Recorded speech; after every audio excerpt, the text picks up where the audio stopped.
কি দিয়ে আমরা আমাদের পায়ের দড়িটা মুক্ত করতে পারি, খোলা আকাশে উঠতে পারি। সো হ্যালো এভরিওয়ান, আমি মৌ। কেমন আছে সবাই?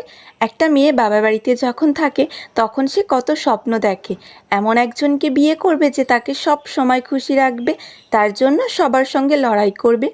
বিয়ের পর শ্বশুর শাশুড়ির সেবা থেকে শুরু করে সংসারের সমস্ত কাজ সে করবে। কিন্তু যখন মেয়েদের বিয়ে হয়, প্রথম 1 বছর মনে হয় সে স্বর্গে আছে, নিজের মায়ের থেকে বেশি শাশুড়িকে ভালো লাগে। কিন্তু বছর ঘুরতেই বোঝা যায় প্রতিটি মেয়েদের মূল্য কী। বাবার বাড়ি থেকে টাকা দিচ্ছে মানে বৌমা আমাদের লক্ষ্মী। বৌমা কখনো মুখের উপরে কথাই বলে না, কিন্তু যদি বাবার বাড়ি থেকে কিছু নাই দেয়, যেমন টাকা পয়সা জিনিসপত্র, তাহলে সেই বৌমার মতো খারাপ আর কেউ নেই। প্রায় শাশুড়িই চায় ছেলের বিয়ের পর হয় এটিএম মেশিন আনবে, না হলে কাজের মেয়ে। আমাদের স্বাধীনতা ওই যে খাঁচায় থাকা টিয়া পাখির মতো। যতক্ষণ মায়ের কাছে ছিলাম খোলা আকাশে ওরা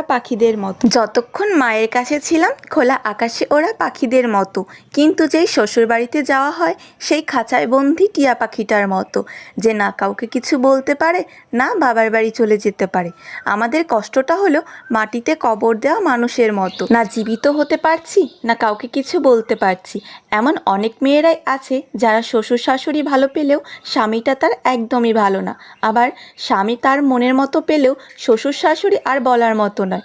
আমরাও চাই সংসারের সবাইকে খোলা আকাশে নিয়ে উঠতে, কিন্তু ভগবান যে কোন চাবি দিয়ে আমাদের পা বেঁধে রেখেছে সেটা একমাত্র আমার মহাদেবই জানে।